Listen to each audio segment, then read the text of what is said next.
สวัสดีครับคลิปนี้เราจะมากั่นแอลกอฮอล์แบบง่ายๆวัสดุอุปกรณ์แบบบ้านๆสู้โควิด -19 วัสดุแรกคือข้าวเหนียวนึ่งจะหมาข้าวแล้วนึ่งเองอย่างผมหรือจะไปซื้อมาก็ได้วัสดุที่2ก้อนยีสต์หาได้ง่ายๆราคาก้อนละ 3-5 บาทหรือจะสั่งออนไลน์ใช้คีย์เวิร์ดว่าแป้งเหล้าแป้งสาโทบดก้อนยีสต์2ลูกให้ละเอียดผสมกับข้าวนึ่ง1กิโลกรัมใส่น้ำเล็กน้อยหมักไว้3วันแล้วเติมน้ำ2ลิตรต่อข้าว1กิโลกรัมหมักต่อไปอีก10วันก็เอามากลั่นโดยหม้อต้มที่ปรับอุณหภูมิได้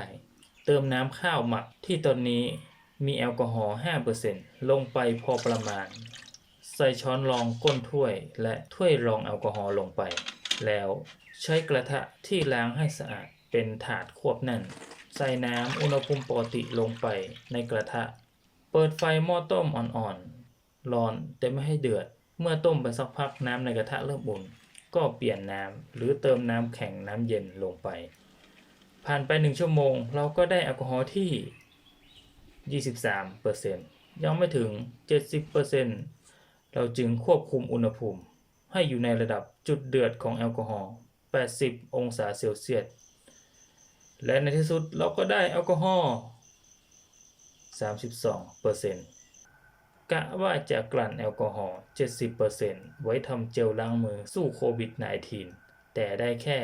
32 ดีกรีผมคิดว่าหอกั่นมันต่ำไปเพื่อนๆมีความคิดเห็นว่าควรพัฒนาต่อหรือไม่อย่างไรบอกผมหน่อยนะครับขอบคุณความคิดเห็นดีๆ HJ สารพัดสร้าง